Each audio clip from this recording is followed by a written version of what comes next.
Hello, Good. how's it Hey. going? How are you? You know, Yeah, I hear you. yeah, it's a challenge. And Yeah, I was all set to join last time. It was the night before the election, and I was so busy distracting myself, I forgot. oh, A lot of other things went along with it. Yeah. Hi, Ed. oh, Hi. Ed, you're on mute. Susan, I just wanted to say exactly the same thing happened to me. Oh, really? Oh, yeah. I was psyched. Was ready to go. And I Yeah, looked up and it was like 11. yeah, yeah. No, I know. Well, maybe that's a good thing. You lost your sense of time. Well, we got brought back right to it, didn't we? Well, we did. Yeah. Hey, Erica. Hi, David. Hi, everyone. Hey, everyone. Hi. Good times. Yeah, I feel like we should do a check-in, you know? How's this essay feels kind of appropriate for the moment. I'll see. Mm. Yeah, good times. Wow. And they're just beginning. Mm.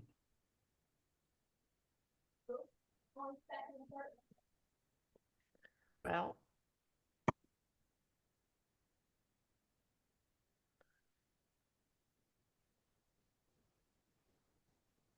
Oh, Tina's with us. Hey, Tina.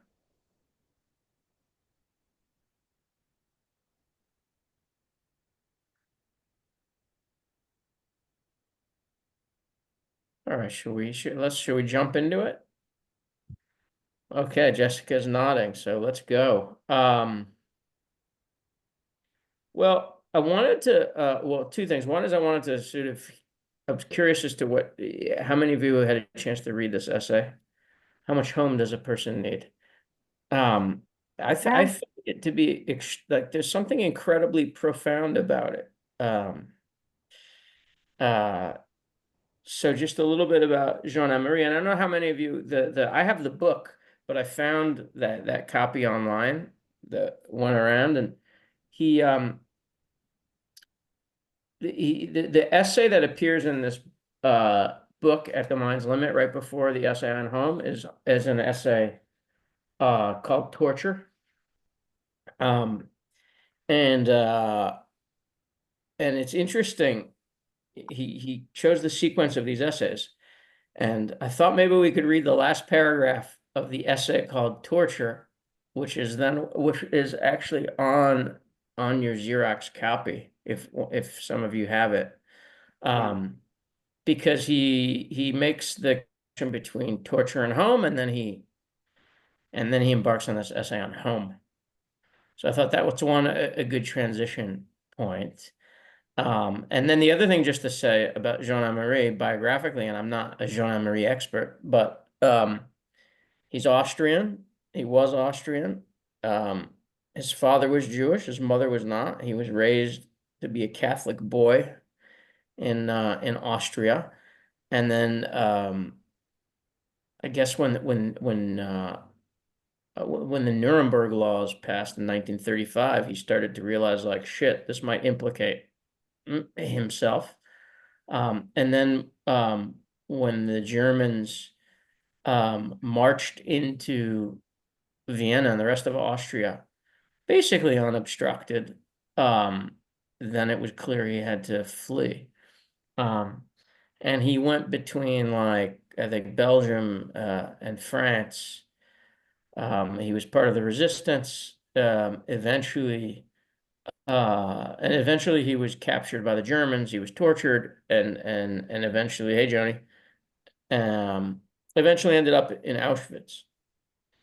Um, and then lived in I think mostly in Belgium after the war. Eventually committed suicide in like the 1970s. Um, so that's a little bit about Jean Emmer, and his original name was actually Hans Meyer. But speaking of being at home, he couldn't go on with his German name, so he chose a different name. And he talks a little bit about language and being at home in the language, as which is interesting.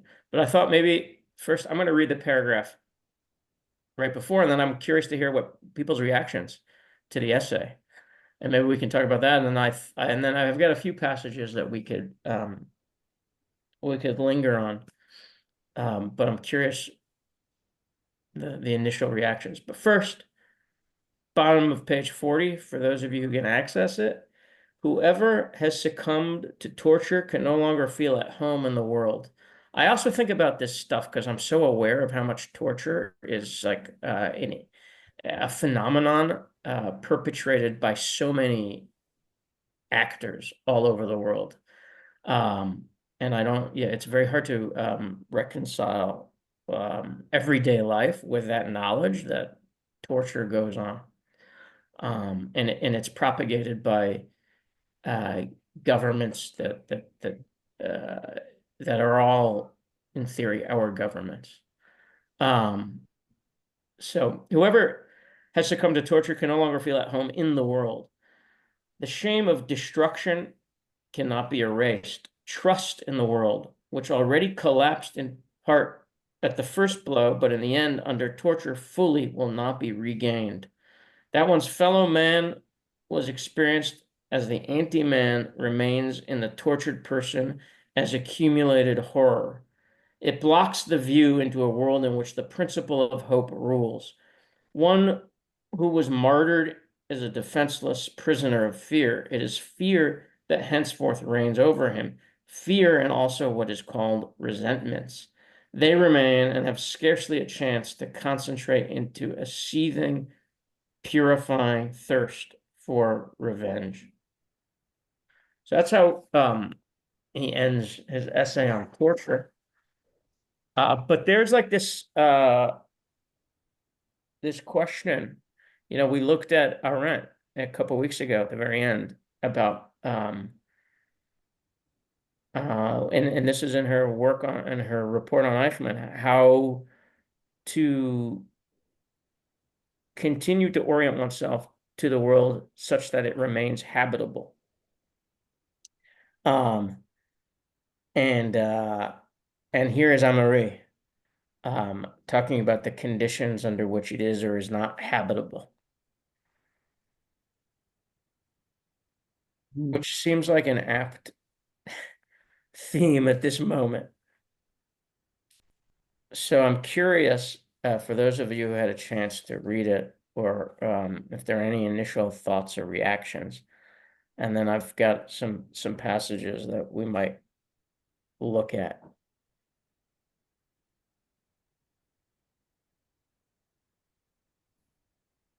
I would agree that it's a very powerful essay. I mean, the things that be presented to us, this one really grabbed me.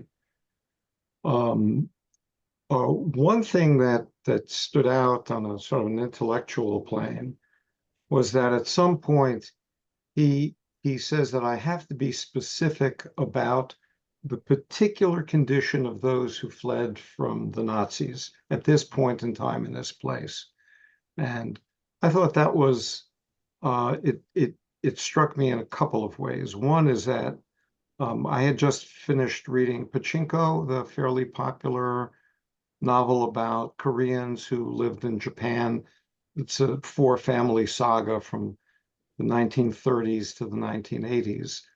And they had all kinds of, I knew nothing about that situation. So it's just each emigre refugee community it has its own specifics that have to be examined, and I thought that made sense. And on the personal level, I was born in 1942 in the Bronx. My folks came to the U.S. in 1940. They managed to get a U.S. visa in Bulgaria after the war had started. So you all know what a slim chance that was. And the home that they found were I checked, I went on to Google Maps today, and I found, I guess, my first home on Morris Avenue in the Bronx, across from Taft High School. And there was a Sephardic enclave. We left in '47 for the Long Island, but I have a childhood memories are fragmented. Just a brief fragment of a storefront Sephardic restaurant, which was just a storefront with tables and a mom and pop cooking in the back. Right there, you could see them. And I just had the sense that the smell of that food was what Sephardic food is really like. It was like being back in Izmir. So, but they, they didn't speak a lot, but they had their home among Sephardim who had landed there. But again, each of us, right? Each of our families have those specifics. So it called up an interesting memory. That's interesting. It makes me think of like Amarie talking about home, and there's some relationship between owning one's past, or if it's not owning, is at least having a relationship to one's past and being able to be at home. And then he has some reflections on when that past is taken from you, you cannot be at home.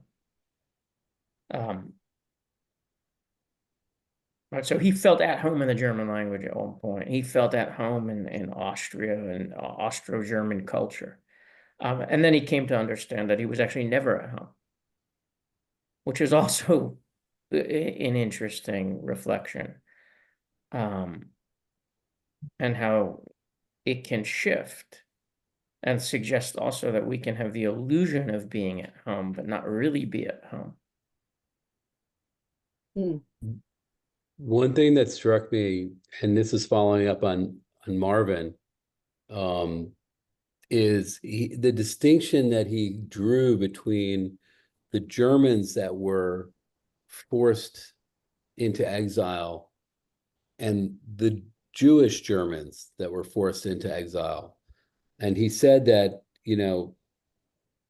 this was on page 42, he said that, the Germans who were expelled from their homelands in the East, he said they lost a lot of stuff, but he said we lost all of this, but we also lost the people, the schoolmate from the same bench, the neighbor, the teacher. They not only lost their home, but they lost all the relationships, all of the indicia of belonging. Your best friend, your second grade experience. They lost everything. And that made me think of a play that was in New York for a little while. Some of you may have seen, called Our Class. That was about a Polish class of 20 kids, and 10 of them were Jewish and 10 of them were not. And the different experiences that those children had was extraordinary. And it sort of exemplified just what Amari is saying here, how much more you can lose if you're a Jew than if you're a German in the wrong place, where you're being displaced and it's terrible, but you're not losing everything that is essential to your identity. Yeah. To Ed's point, I was interested in kind of, when I was reading this, thinking about how he actually defines home, like what does it mean to have a home? And it seemed like he never really gives one definition, but in kind of going through what he has lost, I think we kind of get this definition of what it means. And I kind of landed on this idea that home was like almost like an epistemological grounding in the world. And he calls it security. But on page 47, he says, faces, gestures, clothes, houses, words, even if I halfway understood them, were sensory reality, but not impenetrable signs. There was no order for me in this world. And then in the next paragraph, he says, home is security. And I think this idea, for me, what the definition I took from this is that to be home or to have a home is to feel grounded enough in wherever you are that you can interpret it correctly, right? And it seems to me that the condition of the exile, according to him, is one whose interpretation will always be a little iffy, right? That there because the sense of home that he seems to be describing comes out of childhood, which I think there's actually room to push back against that idea. He really talks about childhood. I feel like there are plenty of people who never felt at home in the communities in which they were raised, and then they went to New York and they found a community that was much more welcoming to them. And for them, I bet they would disagree with his sense of this idea as home as connected to childhood. But back to the original point, it seems to me that home is this kind of like the set of interpretive gestures that you have to feel secure enough to be able to make those. And some things can help you feel at home, like money and esteem. And he goes through these other things that can kind of help the exile feel more at home. But ultimately, it seems to me to be about the interpreting of sensory information and feeling grounded in one's security of that, which I thought was a pretty interesting definition. Yeah. Well, it has something to do with, being able to read, the signals in one's surrounding accurately. So I think that to interpret with some accuracy, but maybe let's look at, you mentioned page 47. Let's, why don't we start on bottom of 46?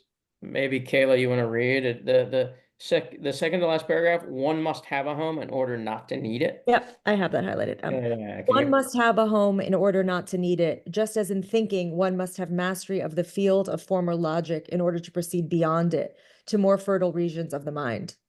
But it is time to explain what I actually mean by this home that seems so essential to me. When we think about it, we must free ourselves of traditional, romantically stereotyped notions, which, to be sure, we will encounter and again in a changed form, as transformed concepts at a higher point on the spiral of thought. Reduced to the positive psychological basic content of the idea, home is security. If I think back on the first days of exile in Antwerp, I still have the memory of a staggering on shaky ground. The mere fact that one could not decipher people's faces was frightening. I was having a beer with a big, coarse-boned, square-skulled man who may have been a respectable Flemish citizen, perhaps even a patrician, but could just as well have been a suspicious harbor tough about to punch me in the face and lay hands on my wife. Faces, gestures, clothes, houses, words, even if I halfway understood them, were sensory reality, but not impenetrable signs. There was no order for me in this world. Do you want me to continue? And then maybe the next full paragraph on 47. Sure. Yeah. Home is security, I say. At home, we are in full command of the dialectics of knowledge and recognition, of trust and confidence. Since we know them, we recognize them, and we trust ourselves to speak and to act, for we may have justified confidence in our knowledge and recognition. The entire field of the related words, loyal, familiar, confidence, to trust, to entrust, trusting, belongs in the broader psychological area of feeling secure. One feels secure, however, where no chance occurrence is to be expected, nothing completely strange to be feared. To live in one's homeland means that what is already known to us occurs before our eyes again and again in slight variance. That can lead to desolation and to intellectual wilting in provincialism, if one knows only one's homeland and nothing else. If one has no home, however, one becomes subject to disorder, confusion, delusoriness. Yeah. What do you think? I was struck by how he used, there's certain aspects of the relationship with being home, and it's almost like the motherland. He talks about home, and I kept thinking about his mother not being Jewish and that she was Austrian, and he must have felt a kind of rejection that's so deep, that sense of misery and alienation and lack of security and lack of and the sense of self and not being known. It's just and there's something about the Jew who travels from place to place. He's at home everywhere, you know, or anywhere. He just carries his home on his back kind of feeling. And it's an internal experience. And it just seems it's so profound for him. He can't, you know, that sense of misery that he begins with that exile is misery. And it's just he's alienated from everything. And I don't think that's always the case necessarily, you know, like for those people who felt a sense of oppression and then more of a sense of freedom in other places. But that idea of not being known and not to know, and it's just such a profound being lost, you know. Yeah. There's also this category of trust and security. So I think, you know, one element is knowing and interpreting signs and signals and gestures. But we can have that experience and not necessarily feel a loss of security and trust. So I think it's also, there's something beyond that. Yeah, Erica. Well, I think I was going to say something similar, that it feels like, and I actually only got just to this part in the essay, so maybe this doesn't make sense to say, but it feels like when I was reading this piece of it, that you know, this huge projection of what it means to feel secure. Like, if only I hadn't been exiled, then I would have this security. Whereas like when you grow up, it's, you know, you start to feel that insecurity in a lot of ways. And so that's what I was wondering about, like how much of this is a projection of like what he could have had, but that isn't actually available.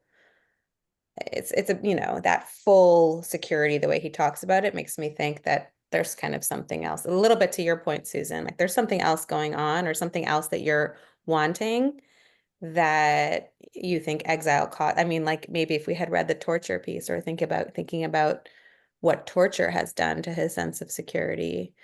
You know, there's like pieces to this, and I just don't know how much exile is the cause. And then the other thing I was gonna say to Ed's point, what I thought was so beautiful in the way you said it, was like that piece of him kind of saying, this is maybe just a separate point, but I just want the piece of like, you know, different types of exiles and different types of alienations that come from that is really helpful to me, because sometimes I feel like I can you know, my family's experience of exile is exile. And maybe it goes to this other point where it's like, it's not a flat experience. It's like certainly not a, you know, zeros and ones kind of experience. And so just it kind of opened something up for me to be like, oh, just because my family experienced exile and it resulted in XYZ doesn't mean somebody else's experience of exile is supposed to result in the same direction. And that can happen for me personally. So I just felt like that was really helpful. Say something, or should I mute us? I think Erica's point about security really dovetails really nicely with Ed's point about like when he does the comparison between the German emigres and the Jewish exiles like fleeing from the Third Reich. Because I think this I think it's so interesting that his definition of home is security in judgments, and he kind of decouples it from place, right? It's about these kind of this security and these judgments that you make, and the reason that the Germans who the Gentile Germans, I guess, or the Aryan Germans, whatever, who were kicked out, you know, who lost their land or not quite in exile in the way he is because their sense of security in their homeland hasn't been ripped out from under them, right? Their judgments, you know, he felt like he was German or Austrian, and as it turns out, he was not, right? He was never expected.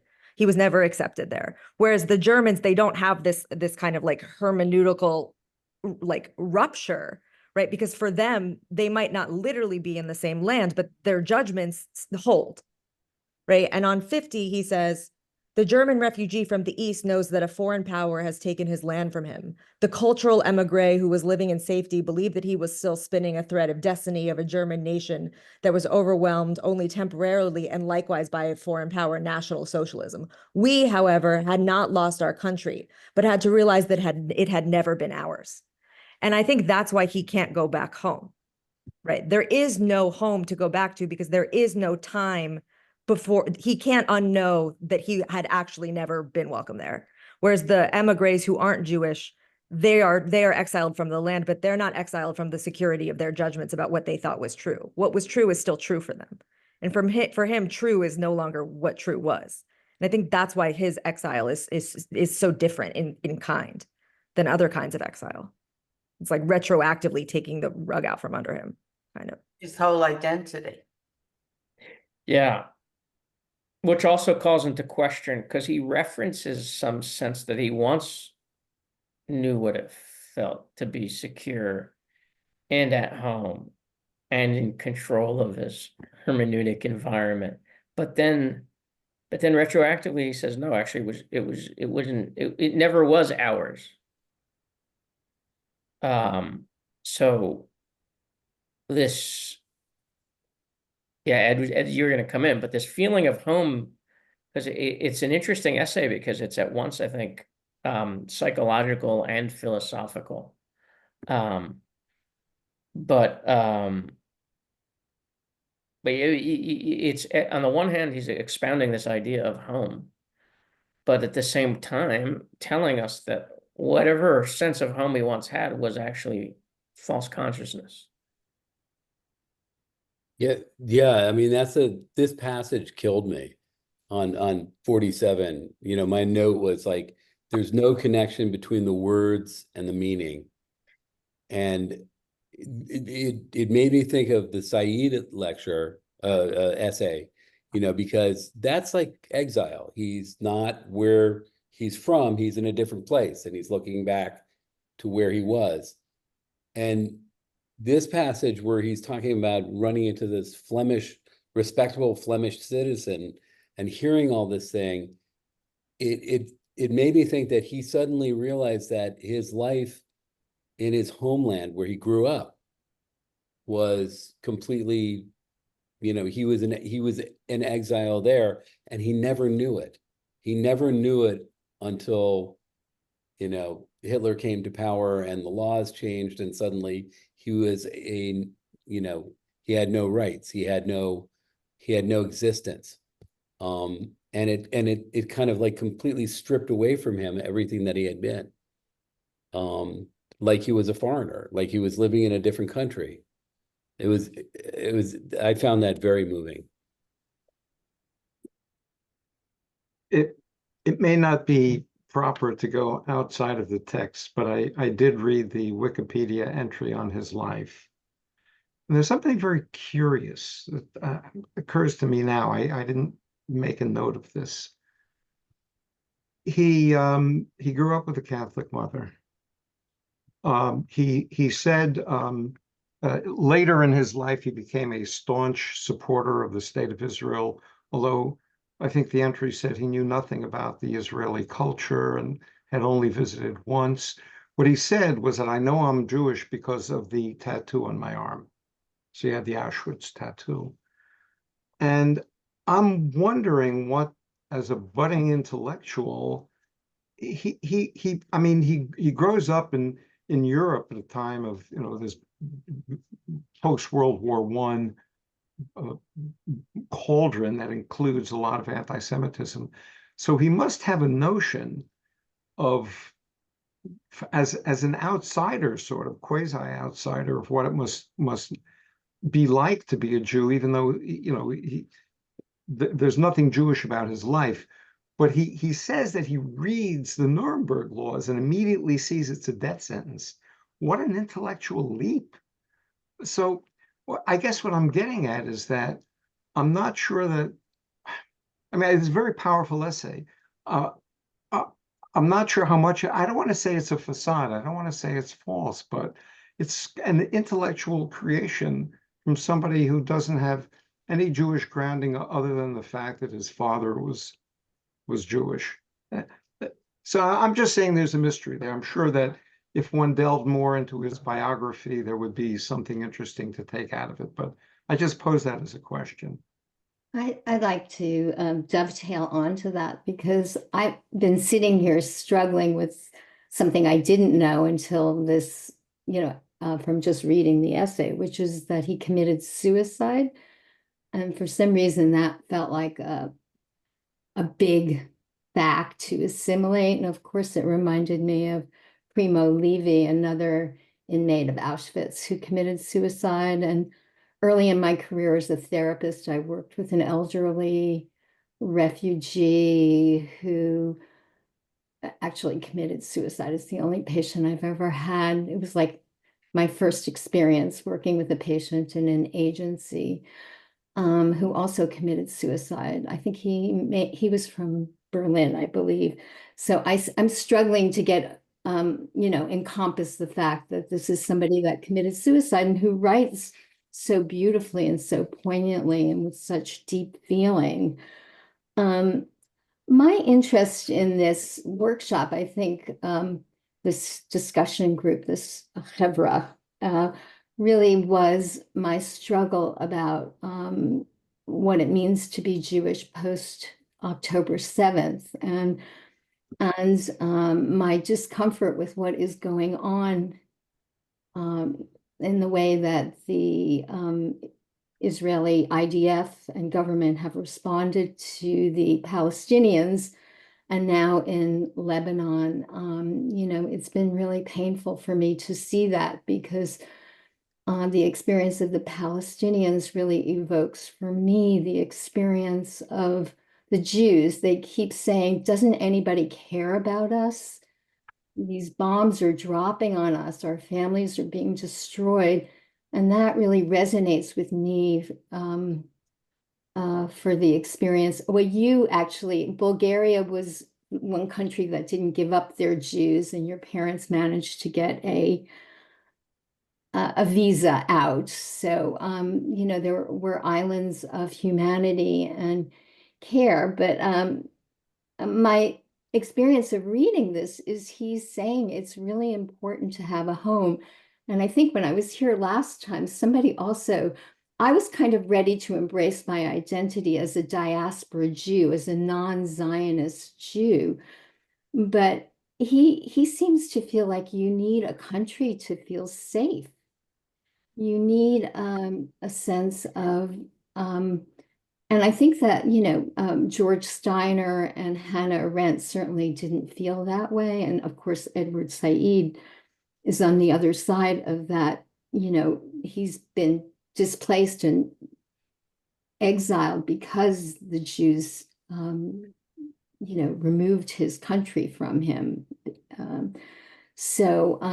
But I'm very struck by how important in such an emotionally resonant way, he describes how important it is to have a home, and not just a spiritual home, not just a psychological or psychic home, but actually to have Israel. And I've sort of grown up as an observer of Israel because my parents were Holocaust survivors and they didn't go to Israel.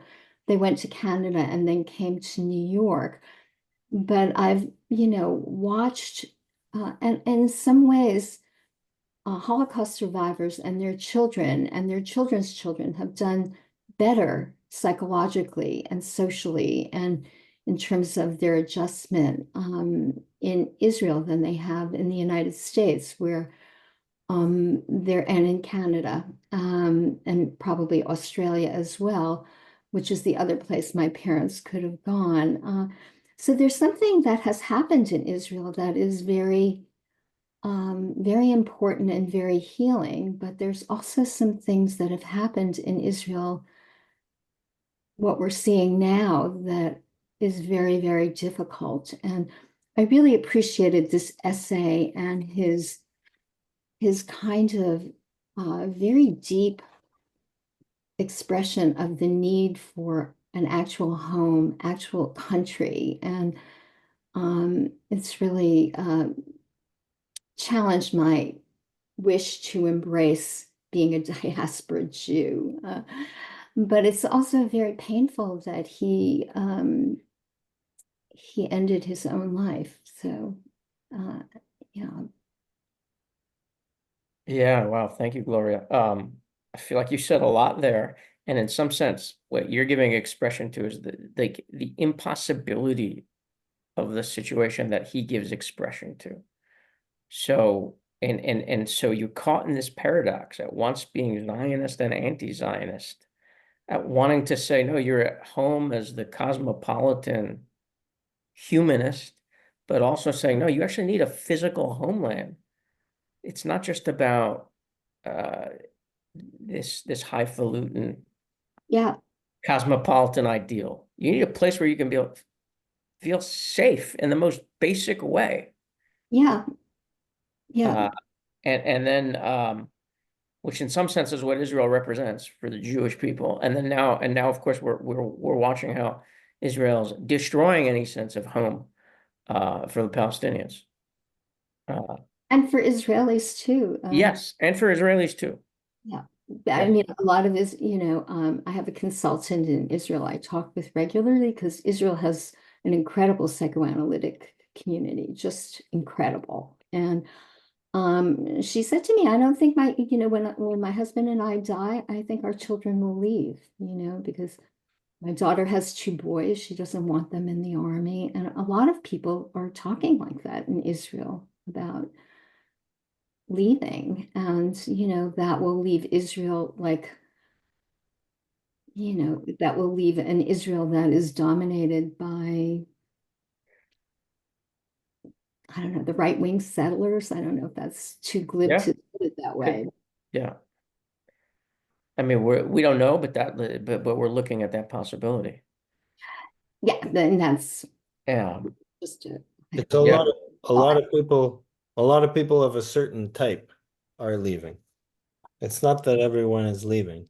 It's that no. a certain part of the population is leaving, which is the population. I'm thinking a lot in this conversation. David, you started it, with the post-election, saying how apropos this how appropriate this is.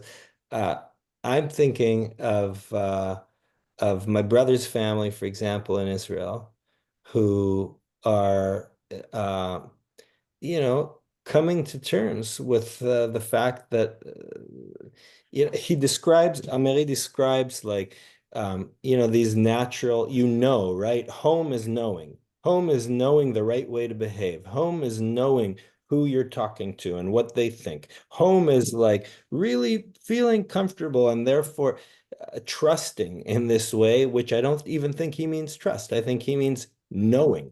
You know what's going to happen. It's predictable.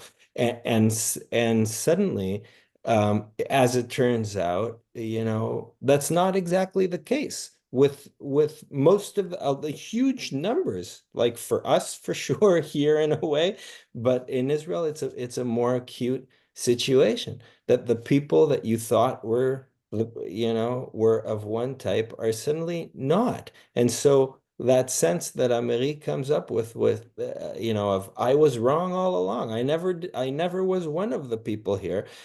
That's something that I'm feeling a lot with my Israeli family kind of coming up for them.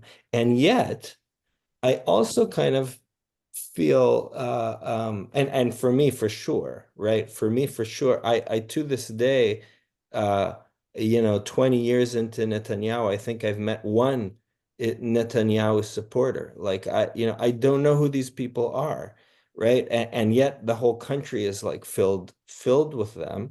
Um, um, but then when I go there, I was there in December. It's been a while now.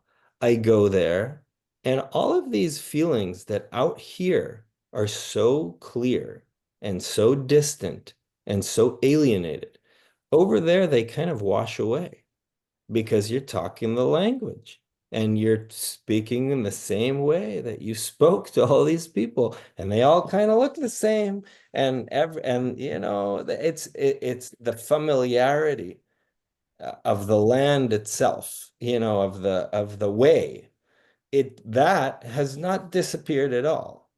And so there's like the theoretical aspect of it, and then there's the like lived experience part of it. which really calls bullshit on the first one to me on a kind of constant basis. Yeah. You're reminding me of a personal story. When I went to Israel with my mother, who is a Holocaust survivor, she like took pictures of every soldier she saw, because she just loved seeing these young, strong, ready to fight people, young people, because, she felt so vulnerable as a child in the Holocaust. Um, and indeed, that is an aspect of Israeli society that is very different from being a New York Jew. Israelis are very comfortable with their aggression. And, there was a program about a therapist called In Treatment that started in Israel, Bitupal. And when they transferred it to the United States, they had to rethink the whole premise, because in Israel, they said people go to therapy to be quiet, whereas they can just let out their aggression is very comfortable. There's lots of space for their aggression. But in the United States, it was exactly the opposite, that people went to therapy to get angry,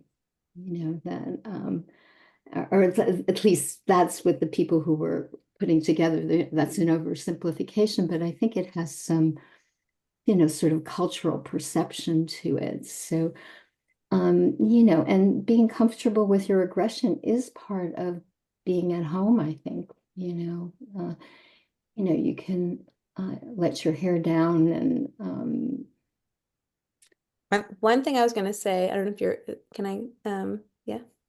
One thing I was going to say around this essay is a slightly different context, but I immigrated here from Canada.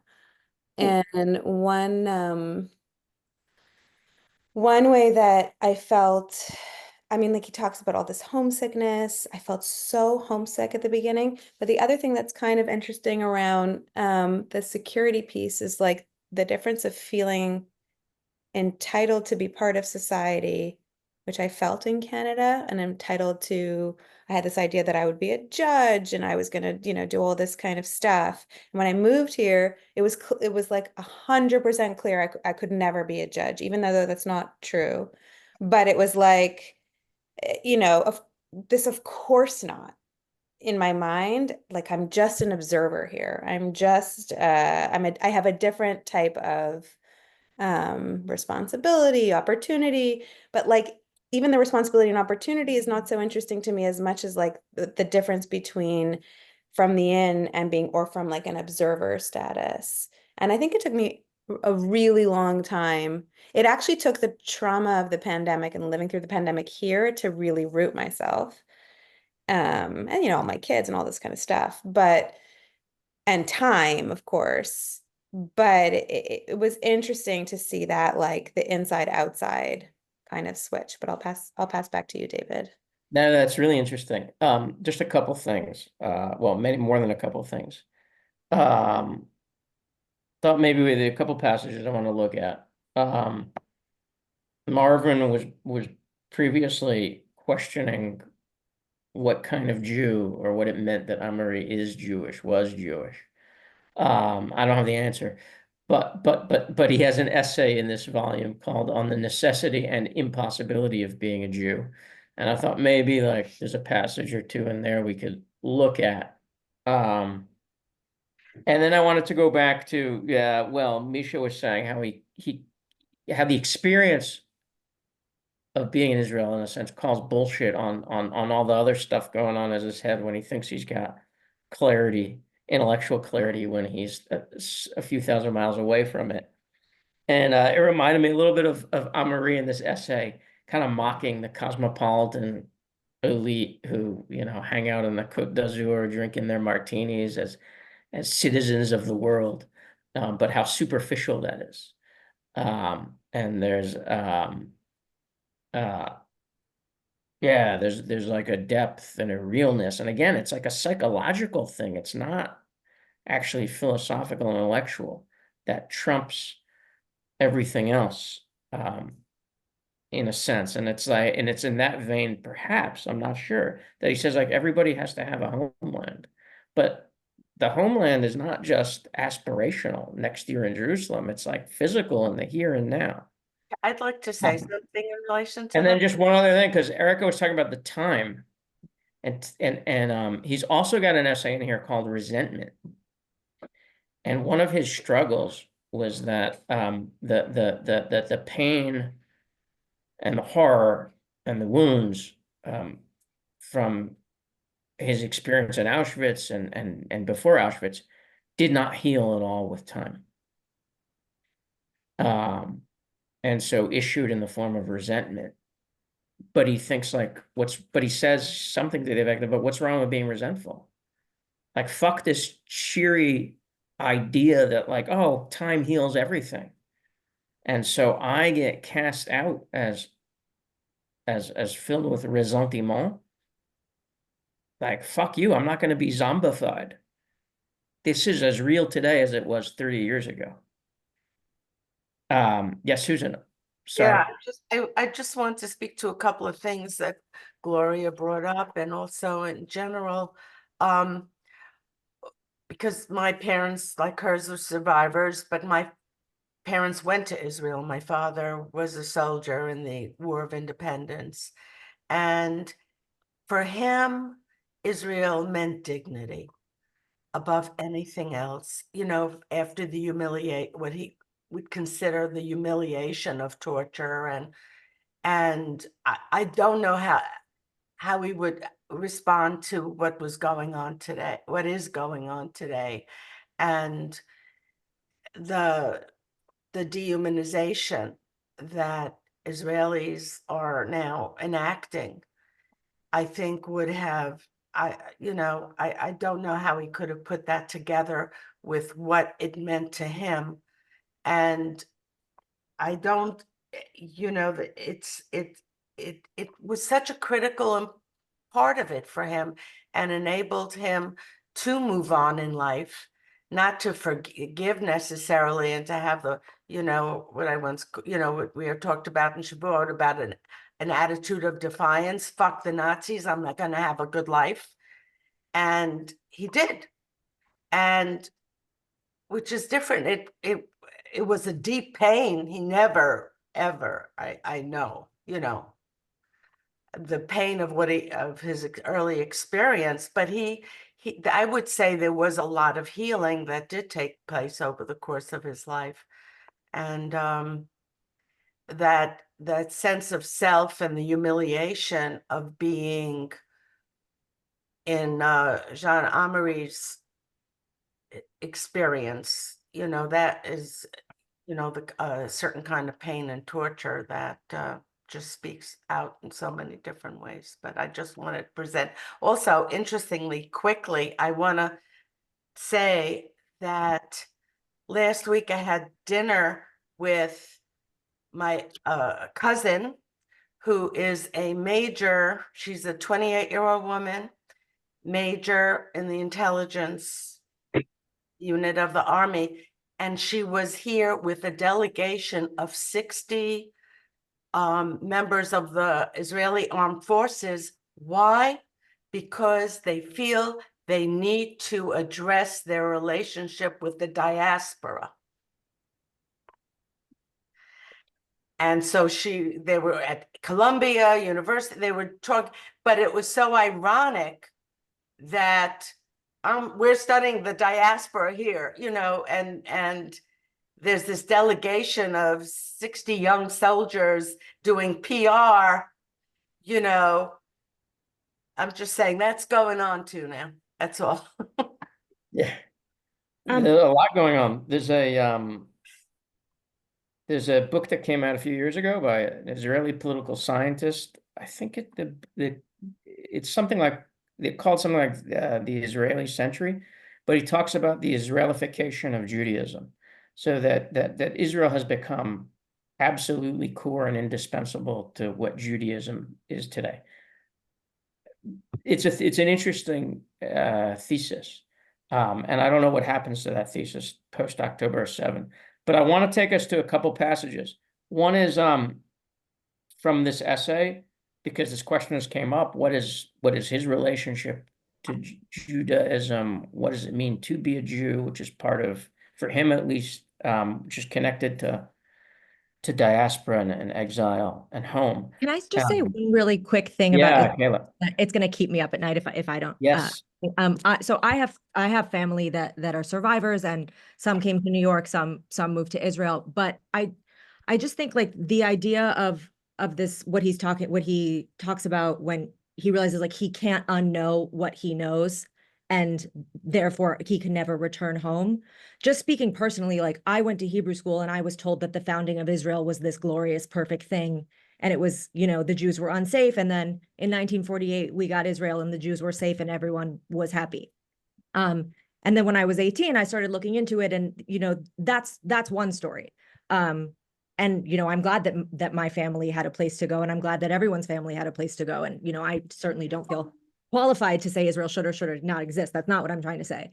But just as someone who had to do my own learning, about the formation of Israel, because the story that was told to me in my diaspora community was not a complete story. Just speaking for myself, and again, not trying to convince anyone else how to feel or discredit their feelings, but just speaking for myself, I could never, knowing what I know now, view Israel as a homeland for myself. That the dignity that Israel gave my family came at the expense of other people's dignity. And I personally can't live with that.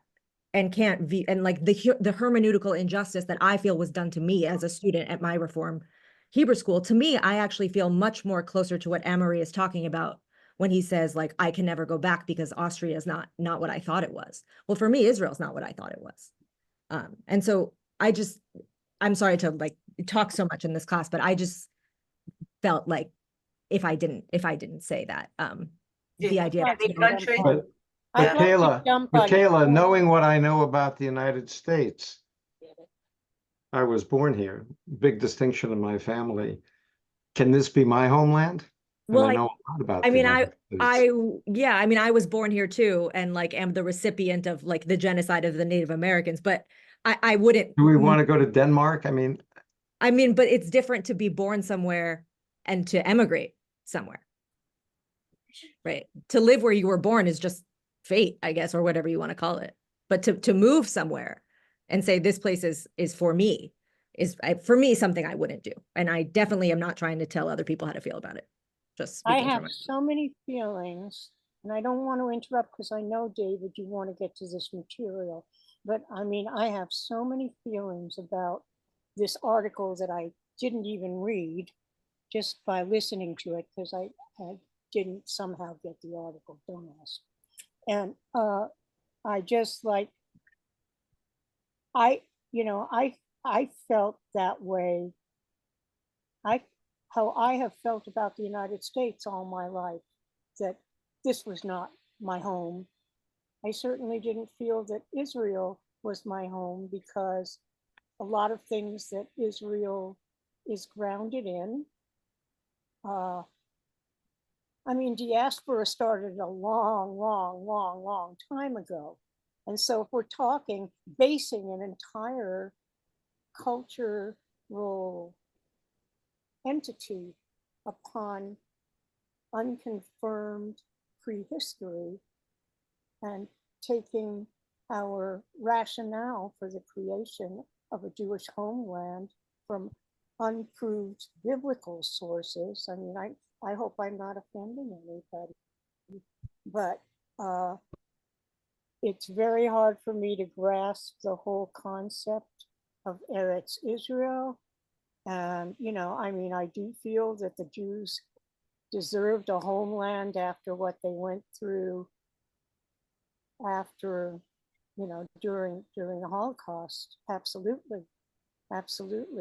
But to subsume somebody else's home, which was what happened biblically the first time when, people came over the mountain and took over Canaan and, and did all that, took away the homeland of people, and that's how it started.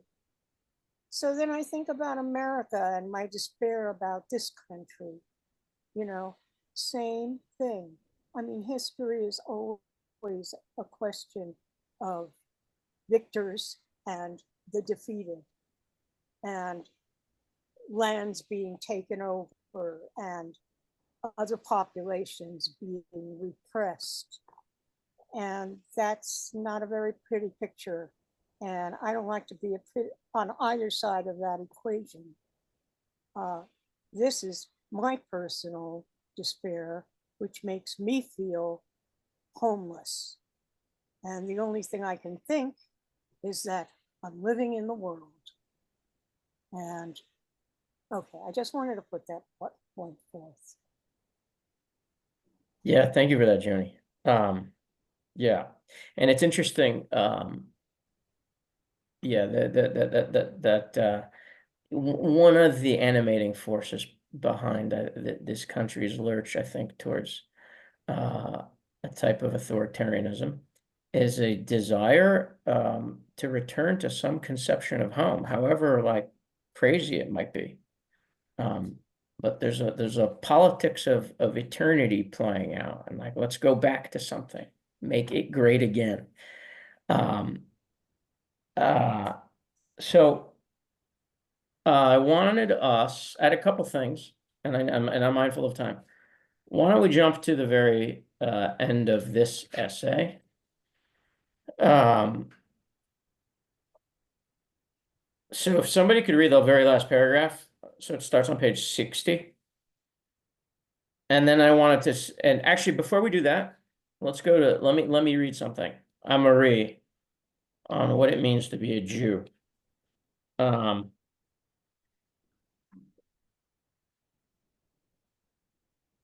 So he writes, and this is the essay is called On the Necessity and Impossibility of Being a Jew. And maybe that's like about all we can say in this hour.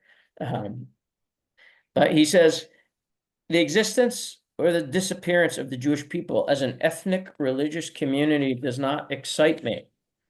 In my deliberations, I am unable to consider Jews who are Jews because they are sheltered by tradition. I can speak solely for myself, and even with caution, for contemporaries probably numbering into the millions whose being Jewish burst upon them with elemental force and who must stand this test without God, without history, without messianic national hope. For them, for me, being a Jew means feeling the tragedy of yesterday as an inner oppression. On my left forearm, I bear the Auschwitz number. It reads more briefly than the Pentateuch or the Talmud, and yet provides more thorough information. It is also more binding as a basic formula of Jewish existence.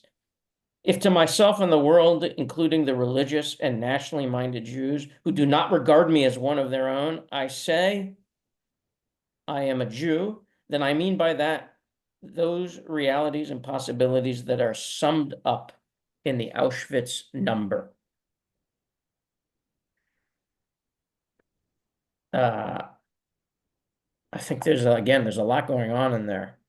But it also makes me think of like Misha's earlier sentiment of how the lived experience calls bullshit to so much else.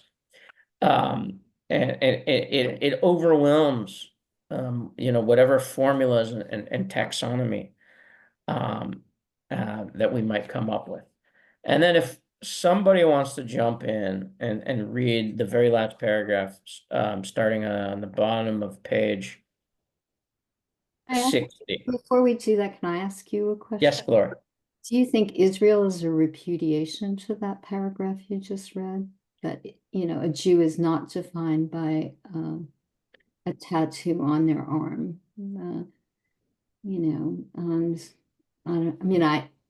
Just a question. I don't really know the answer. Yeah, I don't know the answer. And maybe I don't know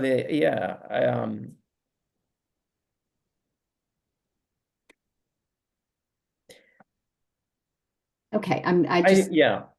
For some Yeah. people, like, I think for Holocaust advisors, it definitely, there's truth to that. I mean, then- Holocaust survivors, the ones I have known, their entire lives are, and there's several children of Holocaust survivors here, so you know they never ever get over it. The nightmare is ever present, and it's just so fundamental to who they are. And that is not what Israel was founded on, I think, even though there were many survivors there. There were people who had been living there for, generations, and there were people who had been, who came from the United States who never knew any war, and they're the most virulent of all in terms of, what's going on in Gaza and the Golan Heights and the general complexion of Israel at this point, which is so similar to Manifest Destiny and Trumpism and everything else that I think most of us disdain. That's what I think. Yeah, I was thinking, Kayla mentions this, and I actually thought we would look at it, and I'll take out one passage on page, I'll just take from page 54. He writes, whoever has no fatherland, that is to say, no shelter in an autonomous social body representing an independent governmental entity, has, so I believe, no homeland either. And then he goes on and on, and in that vein. How do you distinguish between a fatherland and a homeland? I think one has some anchor in some nationalist identity, that being the fatherland. And one is more practical in a sense. So without any romantic ideas of the nation. It's what he thought he had. It's what he thought he had in Austria. He had a homeland. Yeah. And I think what he's saying and what he's suggesting is that those two things actually would need to come together. Just gonna, this is the Arendt we looked at. Oh, actually, it's too long here. Let's jump to the closing passage, because now we're at 9:00. We're 2 minutes after the hour. So someone could read the last paragraph, page 60. I'd be happy to read it. Please, Lori. That everything flowed off like a great rain was experienced more profoundly by those who survived the Third Reich and had the time to come to terms with themselves. At the latest, they understood it on the day when, for the first time, they felt themselves aging. One ages badly in exile because a human being needs a home. How much of one? That, of course, was not a genuine question, merely the wording of a title about whose success one can argue. How much home a person needs cannot be quantified. And still, precisely at this time, when home is losing some of its repute, one is greatly tempted to answer the purely rhetorical question and say, he needs much home, more at any rate than a world of people with a homeland, whose entire pride is their cosmopolitan vacation fun can dream of. One must resist the inadmissible heightening of emotions which would test us from the sphere of reflection into sentimentalism. Nietzsche comes to mind, with his cawing crows flying toward the town with whirring wings, and the winter snow that threatens the solitary one. Woe to him who has no home, the poem says. One does not wish to seem effusive and suppresses his lyrical reminiscences. What remains is the most matter-of-fact observation. it is not good to have no home.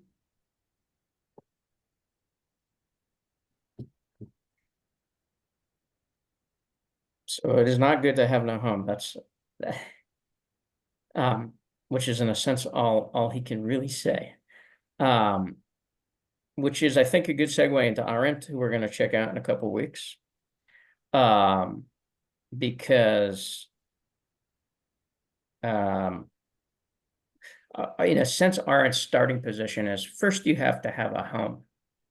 Then and only then can you get a taste of freedom, which is the value of all values, in a sense. Which I confess I'm partial to. So why is home and why the feelings of home and security and trust so important? Because I think they're somehow foundational to what it means to live freely. So we're going to look at one essay by Arendt.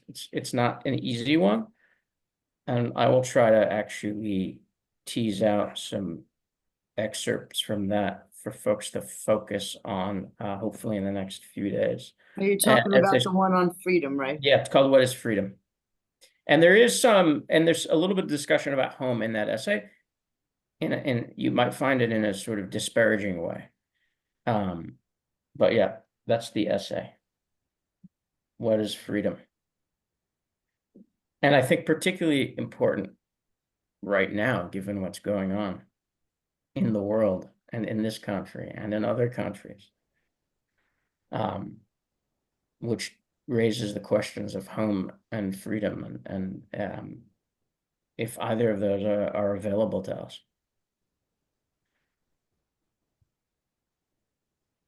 Did anyone want to say anything about that last passage?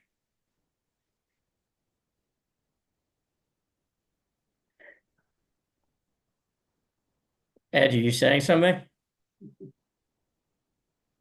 The only thing really speaks so beautifully for itself. It does. That's how I feel. I have nothing think- to add to it. Yeah, I don't know. I agree with you. There is something deep and poetic and lyrical in his own writing, and he captures the many faces and many sides and the tensions and paradoxes. It's raw pain. Yes. Yeah. All right. Thank you. Thank you. Thank you, everyone. Thank you, David. Thanks, everyone. Thanks, everyone. Look forward to seeing you in a couple of Agreed. weeks. Thanks Thank you, everyone. Take care. Have a good night. Good night. Night. Good- Night. Good night. It's nice to see you. Bye.